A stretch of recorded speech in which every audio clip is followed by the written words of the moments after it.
Mayor Hancock and the Denver City Council were sworn in this week at an outdoor event with warm temperatures and even hotter tempers. Mayor Hancock laid out his plans for his third and final term in a speech that protesters attempted to shout over at times. Among Hancock's stated priorities were using the state's new process to consider raising Denver's minimum wage and a renewed dedication to more bike lanes in Denver. Patty, did you see anything new, or at least a different plan that was different from the last 8 years from Mayor Hancock in his inaugural speech? Well, yes, because now that he's finally a lame duck, we have the geese protests, which added something new. The rest of it wasn't new. It's the same themes we've heard, both from the mayor and from people around this city. The homelessness issue is still huge. We were promised by the Anti-300 campaign that Denver can do better. We have yet to see any evidence that Denver can do better, and that is going to be the hot topic of the next several years. Minimum wage is going to be an issue. Bike lanes, scooter lanes. I mean, we have a lot of things on our plate, but I think the rising rent and the unaffordability of this town and the homelessness issues remain the top topics. David, you and I agree on an important issue brought up by Mayor Hancock, which is bike lanes. Both you and I feel that more bike lanes in Denver, especially a town that at least sees a significant amount of snow a decent part of the year, is silly with as many cars as we have. Do you see any roadblocks to that or anything else that the mayor proposed, seeing that there are 5 new faces in the city council, but it is a strong mayor style of government? No roadblocks to bike lanes. You've got it backwards. The purpose of bike lanes is to block traffic.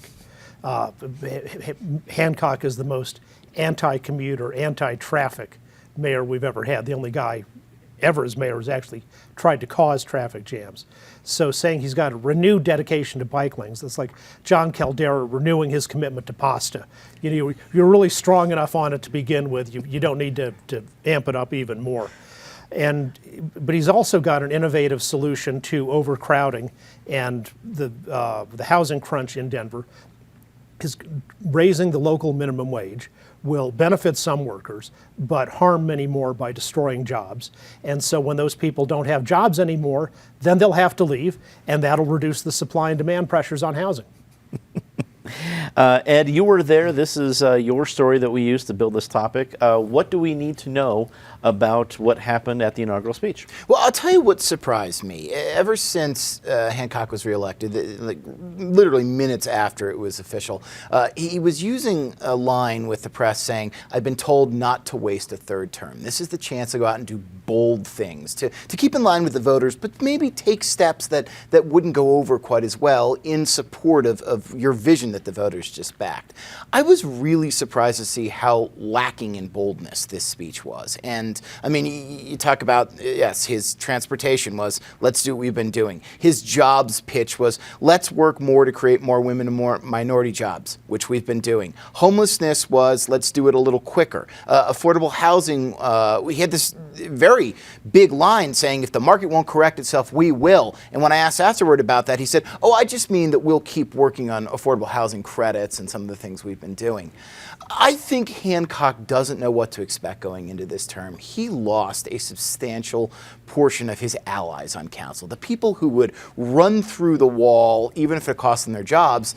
And frankly, it may have cost Elvis Brooks and Mary Beth Sussman their jobs. And I think as he looks at the council, and he really can only count 2 hard and fast allies at this point, in my opinion, in Christopher Herndon and Kendra Black, maybe Joanne Clark on a number of things. I think he's unsure. And so this speech seemed to be like, I want to keep going. And it did seem to create almost a status quo, but also in a way that said, I want to keep going.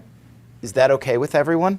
I think the next 6 months are going to tell how much of his agenda, his boldness, he can really get done. Megan, what do you think we learned about Mayor Hancock's third term from this first speech? I think he's going to stay the path. I think that one thing that we did learn, though, is that he did hear from voters that they are dissatisfied with development in the city. And he had a line in there specifically saying that he thought the neighborhoods should have more say in what development looks like in their neighborhoods, and that they're going to address this more. I think that's a good thing. I think that voters, when they kicked out incumbent city council members, when they sent Hancock to a runoff election, were saying, I don't like what's happening in my neighborhood. It's encroaching on my quality of life, and we've got to do something different. And I think Hancock signaled that he's going to hopefully be more proactive in that. And that's difficult because his backers are by and large developers who are doing the encroaching. So hopefully we'll see a mayor this term who really stands up to that development and says, no, you're not going to develop City Park. We have a conservation, or sorry, not City Park, Park Hill Golf Course. We have a conservation easement on it. No, you can't build a duplex there. That is not in the character of that neighborhood. Hopefully that's the Hancock we see this term.